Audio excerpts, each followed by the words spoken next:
Irmãos, a exposição desta manhã se encontra no livro do profeta Abacuque, capítulo 2, do versículo 6 ao versículo 20. Abacuque 2, do 6 ao 20.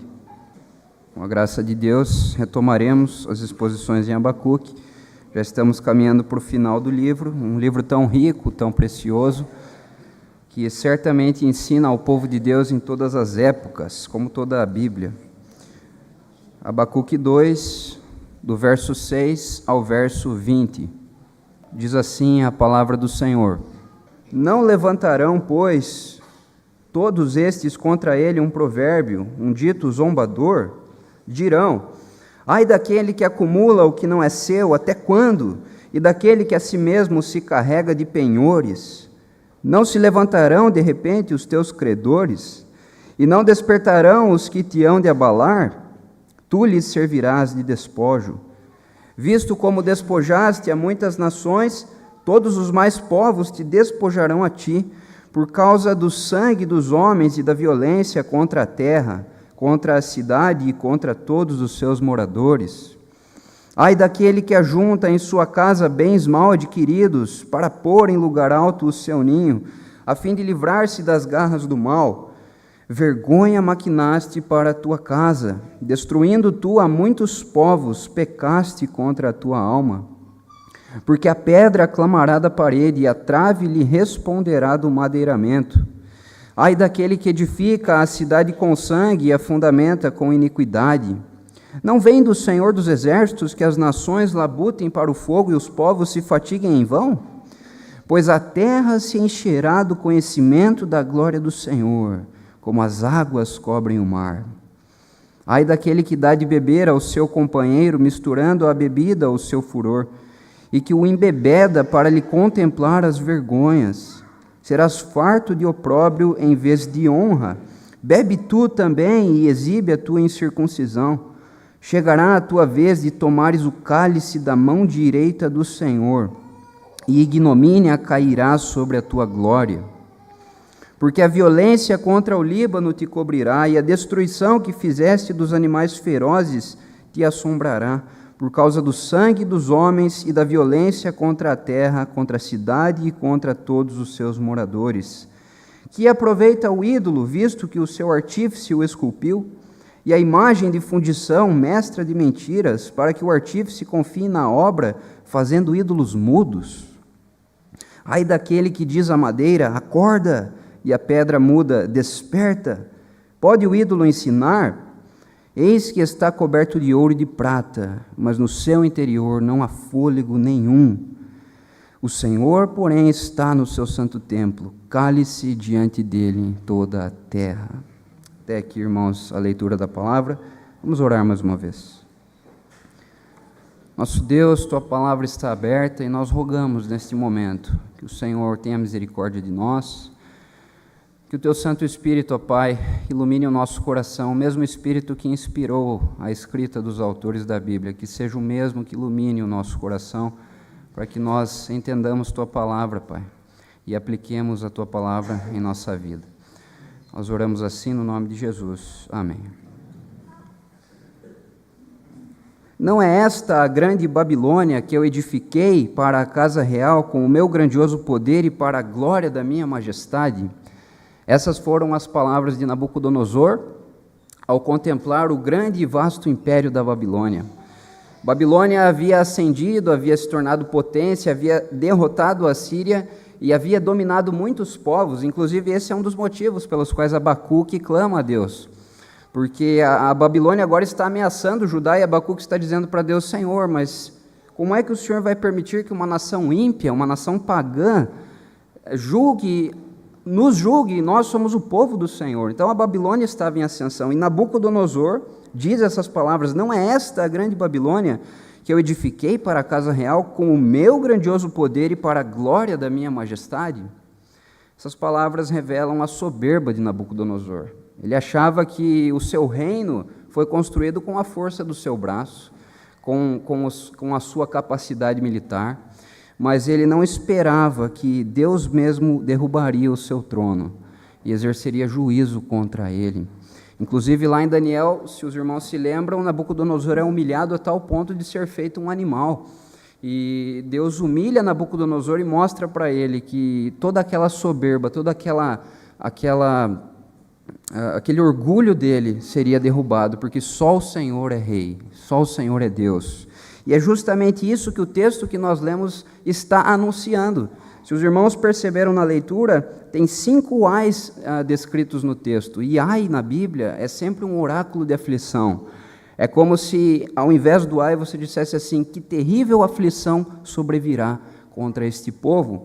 E então todos esses povos que a Babilônia dominou, que a Babilônia oprimiu, estão se levantando e estão dizendo: ai de você, Babilônia, ai de você, porque o seu dia vai chegar, o seu castigo vai chegar. Portanto, o que temos aqui, irmãos, é um terrível anúncio de juízo de Deus contra a Babilônia. Por isso, esse é o tema da exposição desta manhã, o terrível juízo de Deus contra a Babilônia. Nós vamos entender aqui o texto, o que ele quer dizer, e depois vamos tirar lições para a nossa vida, o que esse texto tem a ver conosco e o que ele pode nos ensinar nos dias de hoje. Então vejamos o que diz o verso 6 do texto. O primeiro versículo diz assim: não levantarão, pois, todos estes contra ele um provérbio, um dito zombador? O verso 6 continua a resposta que Deus deu para Nabucodonosor. A gente ficou um tempo sem ver as exposições de Abacuque, mas se os irmãos voltarem para o capítulo 2, lá no início do capítulo 2, nós temos Abacuque se preparando para receber a resposta de Deus. Então, o livro de Abacuque é um diálogo. Abacuque reclama, questiona, Deus responde. Depois, Abacuque questiona de novo, agora Deus está respondendo de novo no capítulo 2. E o verso 6 continua essa segunda resposta de Deus. Abacuque estava dizendo: Senhor, como assim? O Senhor vai permitir que a Babilônia fique impune? Olha só a opressão que ela tem causado aos povos, olha como ela tem devastado nações, olha como ela tem pecado e cometido iniquidade. O Senhor vai permitir isso? E agora Deus está continuando essa segunda resposta. Abacuque, tenha calma, descanse em mim, eu vou lidar com a Babilônia. E agora vem o pronunciamento do que sobrevirá a Babilônia, o que acontecerá com essa nação ímpia e pagã que tem se orgulhado do seu poder e que não tem reconhecido a glória de Deus. Então, o verso 6 é uma pergunta cuja resposta é óbvia. Essas perguntas costumam aparecer nos profetas.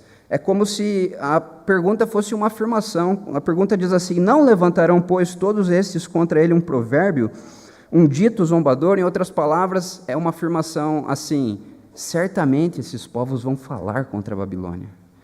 Não tem como eles não falarem, porque é o próprio Deus quem está ordenando que eles falem. Todos estes aqui no texto se refere aos povos do verso 5, quando diz assim no final do verso 5, ele ajunta para si todas as nações e congrega todos os povos. Ou seja, é uma referência a todos os povos que a Babilônia oprimiu. E ele aqui no texto é o arrogante do verso 5. Então o verso 5 diz que lá no início diz assim: assim como o vinho é enganoso, tão pouco permanece o arrogante. E quem é o arrogante no texto de Abacuque? É a Babilônia. É a nação opressora que se acha Deus, que se coloca no lugar de Deus. Então, os povos vão se levantar, o texto está dizendo, e vão pronunciar contra a Babilônia zombarias, ditos zombadores, provérbios de aflição. E quando sobrevier essa aflição contra a Babilônia, todos vão zombar e vão mostrar para ela o seguinte: você se orgulhou, agora é a sua vez de receber o castigo. Você oprimiu as nações, agora o Senhor vai oprimir você. Então, é isso, o verso 6 é uma introdução para esses oráculos de aflição. E vejamos então o que diz o primeiro ai do texto. Depois, do verso parte B do verso 6 diz assim: dirão, ai daquele que acumula o que não é seu, até quando? E daquele que a si mesmo se carrega de penhores. Aqui é uma linguagem para mostrar que a Babilônia extorquiu os povos. Ela roubou as riquezas das nações. Ela não pediu emprestado, ela não fez acordo com as nações, ela roubou, ela extorquiu aquilo que pertencia às nações. Por isso o texto diz: aquele que acumula o que não é seu, daquele que se carrega de penhores, ou seja, a Babilônia está fazendo dívida sobre dívida sobre dívida. Ela está se endividando, ela está pegando dinheiro que não é seu, e essa dívida vai crescer. E olha só o que diz o verso 7: não se levantarão de repente os teus credores, ou seja, aqueles que vão cobrar esses juros, aqueles que vão cobrar esse dinheiro que ela roubou, eles vão se levantar e vão oprimir a Babilônia, porque ela roubou o dinheiro e agora eles vão se levantar e vão cobrar esses juros. E a melhor figura para a gente entender o quão pesado é o texto é a figura de um agiota hoje.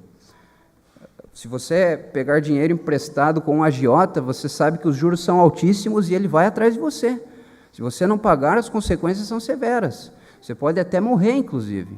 E essa é a imagem que o texto está passando. A Babilônia se endividou de tal forma, só que ela roubou, ela pegou o que não era dela. E agora os credores vão se levantar e vão atrás dela. Eles vão cobrar, e eles vão cobrar com severidade.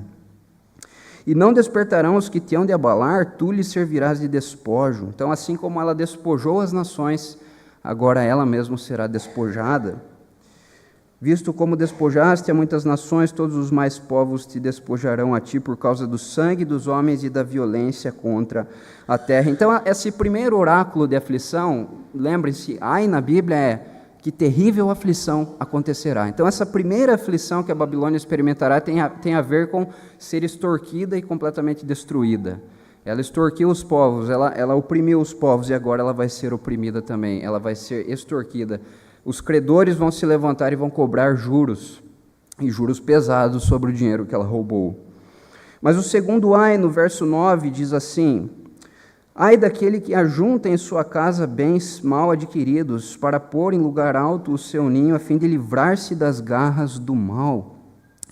Continuando aqui a linguagem das riquezas que ela roubou, é como se a Babilônia roubasse esse dinheiro e dissesse assim: eu vou esconder esse dinheiro em um lugar extremamente improvável de que alguém ache.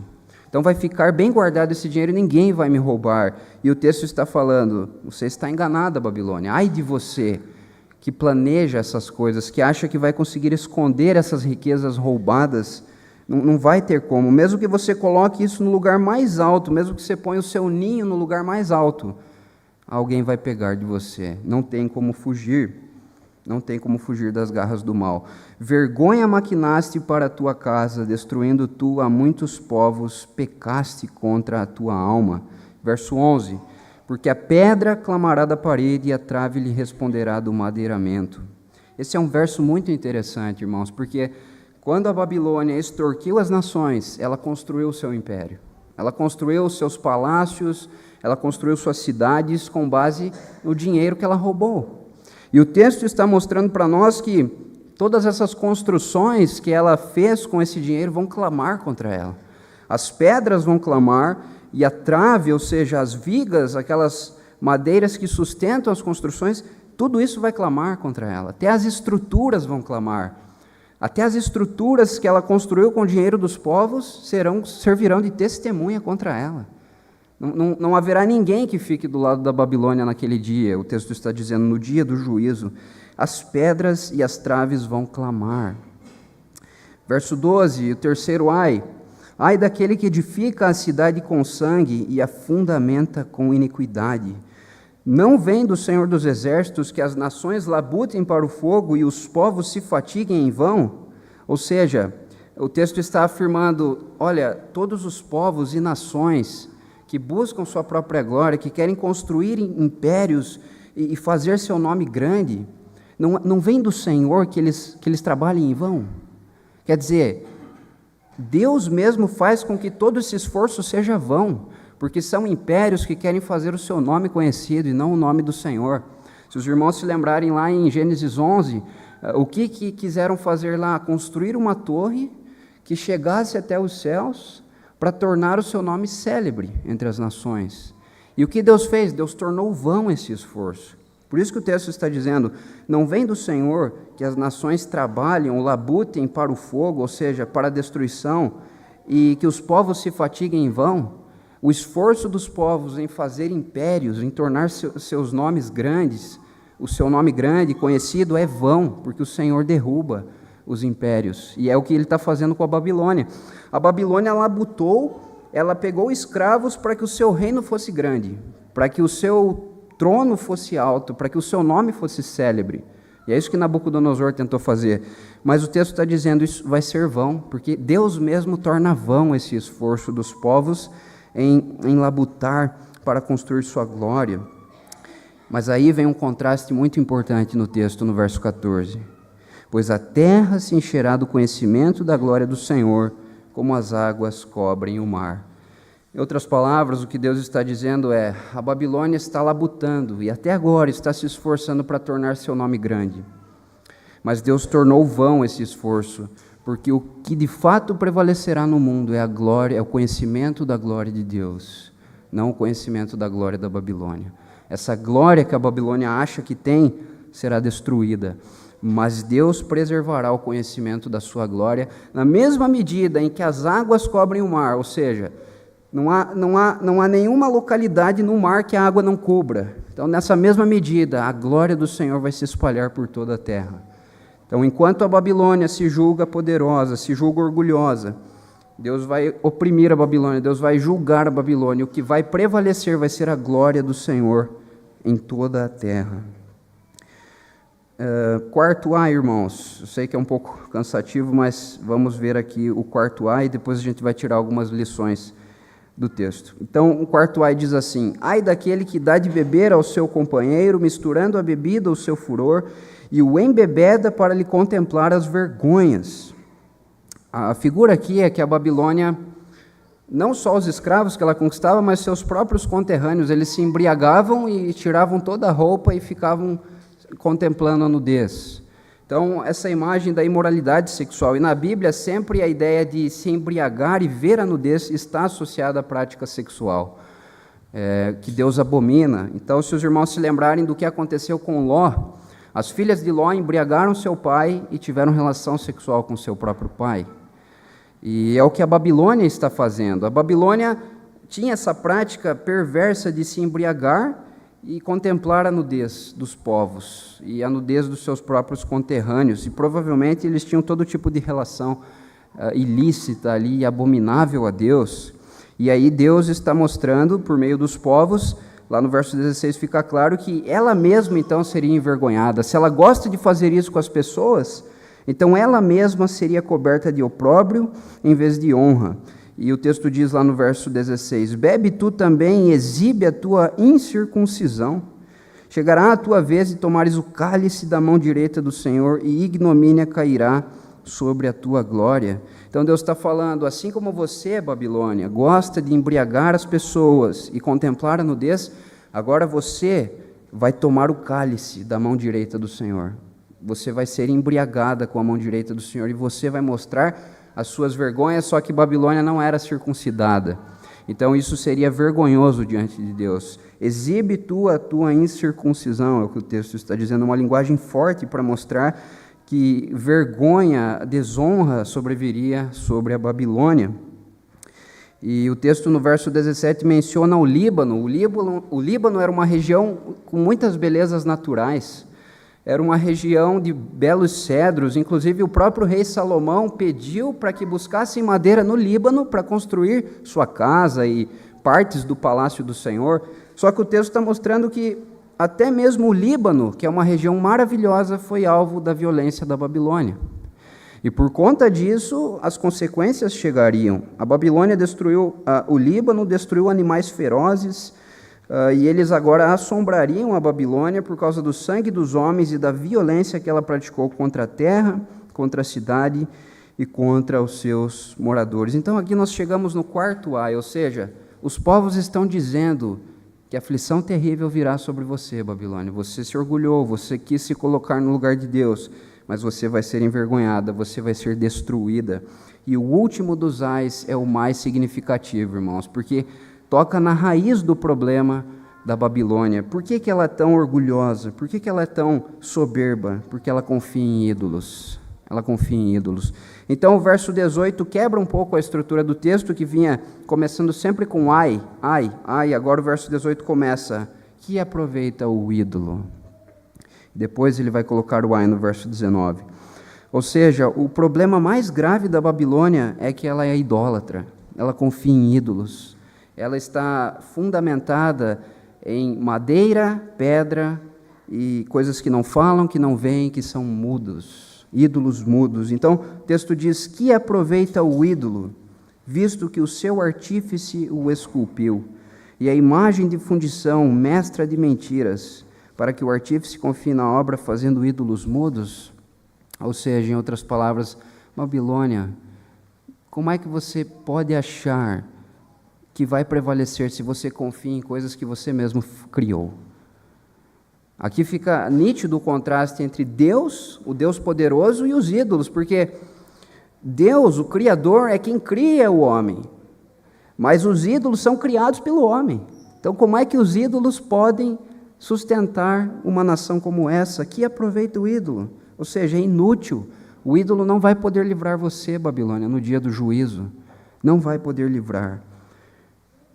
E aí o verso 19 diz: ai daquele que diz à madeira, acorda, e a pedra muda, desperta. Pode o ídolo ensinar? Eis que está coberto de ouro e de prata, mas no seu interior não há fôlego nenhum. Não há fôlego nenhum.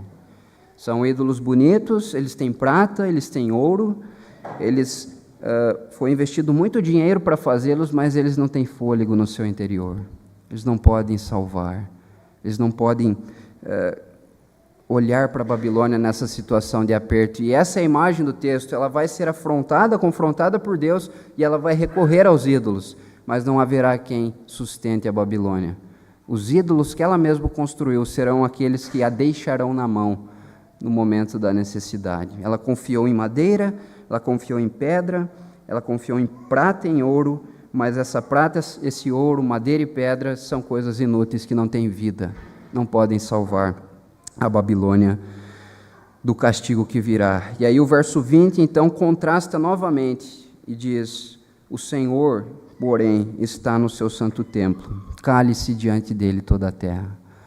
Ou seja, os ídolos não têm fôlego, mas Deus está no templo. Toda a terra deve se calar diante da majestade do Senhor. E qual é o templo do Senhor, irmãos? Isaías 66, verso 1 diz assim: assim diz o Senhor, o céu é o meu trono e a terra o estrado dos meus pés. Deus governa sobre todo o mundo, sobre todo o universo. O universo é o trono de Deus. E o texto está mostrando: os ídolos e aqueles que confiam em ídolos serão envergonhados, mas o Senhor está no templo, Ele está governando. Que toda a terra se cale diante dele, que toda a terra emudeça diante dele. É curioso porque a Babilônia confiou em ídolos mudos, agora ela mesma ficará muda diante da glória do Senhor, diante da majestade do nosso Deus. Irmãos, os ídolos são incapazes de ensinar qualquer coisa. É curioso olhar para o texto e ver que o texto faz questão de mencionar que os ídolos não ensinam. O texto poderia falar qualquer outra coisa: os ídolos não andam, os ídolos não falam, mas veja só o que diz o verso 19. Ai daquele que diz à madeira, acorda, e a pedra muda, desperta. Pode o ídolo ensinar? Ou seja, é óbvio que o ídolo não pode ensinar, mas por que ele enfatiza essa palavra ensinar? Por que o texto escolhe essa palavra? É porque, ao contrário dos ídolos, Deus é aquele que ensina a sua lei ao seu povo. Deus está falando em outras palavras: eu sou Deus, porque eu ensinei o meu povo a minha lei. Eu dei a minha lei ao meu povo, eu ensino o meu povo sobre os meus caminhos. Mas os ídolos não ensinam nada para a Babilônia. Na verdade, é a Babilônia que cria os seus ídolos e que dá o caminho para esses ídolos. Assim faziam os povos pagãos. Quando eles queriam saber alguma coisa, eles iam até os ídolos e eles conduziam a conversa de forma que chegasse no resultado que eles queriam. Então, o que eles sentiam no coração era isso mesmo que eles falavam para os ídolos e conduziam a conversa para aquele sentido. Mas o texto está mostrando que Deus é diferente. Deus deu a sua lei ao seu povo. Ele conduziu o seu povo no deserto. Ele ensinou a sua lei. E Ele fará com que o conhecimento da sua glória encha toda a terra, como as águas cobrem o mar. Então, Deus está no seu santo templo. Toda a terra precisa se calar diante dele. Não existe, irmãos, nenhum centímetro quadrado deste universo que não pertença a Deus, que Ele não exerça o seu domínio e a sua autoridade. Não existe, não existe. Ele é o Senhor de toda a terra. Ele está no seu santo templo. O céu é o seu trono e a terra o estrado dos seus pés. Por isso nós devemos glorificar a esse Deus e devemos abandonar os nossos ídolos. Deus está respondendo, então, o questionamento de Abacuque sobre a perversa Babilônia. Deus está falando a Abacuque, tenha calma, eu vou lidar com a Babilônia. Veja só, Abacuque, todas as coisas terríveis que acontecerão contra a Babilônia, eu vou lidar com ela. A você, Abacuque, cabe viver pela fé e descansar em mim. Esse é o tema-chave do livro de Abacuque, o justo viverá pela fé. Ou seja, em tempos de lutas, de dificuldades, de não entender o que está acontecendo no cenário global, o que o servo de Deus faz? Vive pela fé. Confie em Deus, descanse em Deus. Aquieta o seu coração, porque Deus está mostrando que vai lidar com a Babilônia. E é curioso porque na Bíblia, Babilônia é uma figura que não significa só a Babilônia literal, mas é usada para o mal. Quando João fala em Apocalipse sobre Babilônia, é uma referência a Roma, mas ele está dizendo, Roma é igual a Babilônia, tão perversa, tão iníqua, que ela é chamada de Babilônia. E nos nossos dias, existem muitas Babilônias por aí. Muitos impérios que se levantam contra Deus, que se levantam contra a glória de Deus, que buscam tornar o seu nome célebre e diminuir o nome de Deus. Há várias Babilônias por aí, vários impérios carnais, mundanos, mas eles se esquecem que é Deus mesmo quem estabelece reinos e derruba reinos. Deus mesmo é quem coloca homens no governo e envergonha esses homens. Deus está no trono. Deus está no trono, ninguém mais está. É Ele quem ocupa o trono celestial que governa sobre toda a terra. Então, talvez você esteja passando por um momento de dúvida, de questionamento acerca da justiça de Deus. Talvez você esteja se perguntando, Senhor, onde está o Senhor no meio de toda essa injustiça, de toda essa opressão? Onde está o Senhor em um país que cobra impostos abusivos, em um país que tem disseminado todo tipo de ideologia? Parece muitas vezes que Deus não está vendo as coisas. Às vezes temos essa impressão. Mas o texto está mostrando para nós, irmãos, que Deus está no seu santo templo. Ele está no trono. Ele está governando. E Ele vai fazer justiça no tempo certo. Ele vai fazer. Você é chamado a crer nisso, a confiar nisso, a descansar nisso. Ele está ciente de cada detalhe do que acontece em nosso mundo e no seu tempo Ele vai agir. Ele vai agir. Talvez você sofra injustiças no seu trabalho, na sua família, opressões, e você fica inquieto com isso, mas Deus está chamando você, nesta manhã, a descansar o seu coração nele. O livro de Abacuque é tão atual, irmãos, porque o problema de Abacuque é o problema nosso hoje. Nós enfrentamos opressão, nós enfrentamos injustiça, nós enfrentamos lutas, nós temos dúvidas e questionamentos, nós não entendemos muitas vezes os caminhos de Deus. Mas o que o cristão faz quando não entende por que as coisas estão acontecendo com ele? Ele questiona? Ele blasfema contra Deus? Não. Ele descansa em Deus. Ele descansa no Senhor. Ele descansa no Pai que está no trono e que sabe o que está fazendo e que está conduzindo todas as coisas para a sua glória e para o bem do seu povo. Os que confiam em ídolos como a Babilônia serão humilhados e envergonhados por Deus. Mas os que depositam sua esperança nele, que conhecem a sua glória e que divulgam essa glória por todo o mundo, esses serão preservados e viverão. E você tem que se perguntar, qual é a sua situação nesta manhã? Em quem você tem depositado sua esperança? Você é como a Babilônia que vive pelos ídolos? Ou você é de fato alguém que conhece a glória de Deus em Cristo Jesus e que sabe que a terra toda será cheia da glória de Deus? Vejam, o texto não está dizendo que talvez o conhecimento da glória de Deus se estenda por toda a terra. Não é isso que o texto está dizendo. O texto está dizendo, isso vai acontecer. O conhecimento da glória de Deus vai cobrir a terra, assim como as águas cobrem o mar. Isso é um fato. A diferença é que muitos, ao olharem para essa glória, não vão se prostrar, não vão se curvar, não vão adorar, vão permanecer com seus ídolos. Mas serão forçados a se dobrar perante o Deus verdadeiro, serão forçados.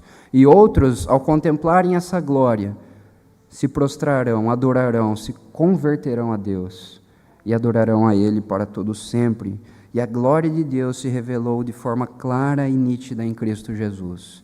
O Verbo se fez carne e habitou entre nós, cheio de graça e de verdade, e vimos a sua glória, glória como a do unigênito do Pai. Se você quer conhecer a glória de Deus, você precisa crer em Cristo, você precisa viver com Cristo, porque nele está toda a glória. Só há um trono que permanece, irmãos, só há um trono que permanece, o trono do Senhor. E naquele grande dia, no dia do juízo final, todos nós compareceremos diante desse trono. Todos nós estaremos lá, diante do trono do Cordeiro. E somente permanecerão em pé, junto com o Cordeiro, aqueles que depositaram sua fé nele, sua esperança nele. Então, se você olha para esse mundo hoje e diz, Senhor, até quando essa injustiça? Calma, um dia essa injustiça cessará. Um dia só haverá justiça, só haverá paz. Não haverá mais doença, não haverá mais enfermidade, não haverá mais dor, não haverá mais choro por causa de coisas ruins, talvez choro de alegria. E um dia, irmãos, Deus fará justiça e todos os que depositam sua esperança nele serão satisfeitos nele. E o texto mais precioso para encerrar esse sermão não poderia deixar de ser Filipenses 2, 9-11, que diz assim: pelo que também Deus o exaltou sobremaneira e lhe deu o nome que está acima de todo nome, para que ao nome de Jesus se dobre todo o joelho nos céus, na terra e debaixo da terra, e toda língua confesse que Jesus Cristo é Senhor, para a glória de Deus Pai. Um dia, irmãos, todos terão que confessar Jesus, quer queiram, quer não. Alguns vão fazer forçadamente, mas terão que fazer. Todo joelho vai se dobrar. Não haverá um joelho naquele dia que permaneça em pé diante da glória de Deus. Todo joelho vai se dobrar diante de Cristo. E nós que confessamos Jesus nos dobraremos com a maior alegria, com a maior gratidão no coração, com o maior prazer. Mas aqueles que não confessaram Jesus serão forçados a dobrar os seus joelhos e serão lançados no lago de fogo, onde o verme não morre, onde o fogo não se apaga, onde há choro e ranger de dentes para todos sempre. Algumas pessoas dizem, mas como Deus pode punir eternamente pessoas que pecaram por 70, 80, 100 anos? Isso não seria injusto? Mas a resposta é, essas pessoas pecaram contra um Deus que é eterno, por isso o castigo é eterno. O pecado foi feito contra um Deus que sempre existiu e sempre existirá. Portanto, a punição contra isso é uma vida toda, uma eternidade de castigo no inferno. Então, que nós, irmãos, sejamos aqueles que estarão em pé naquele dia e se dobrarão diante de Cristo por prazer e por gratidão, mas não que aqueles que se dobrarão forçadamente, porque todo joelho se dobrará. O Senhor está no seu santo templo, toda a terra deve se calar diante dele.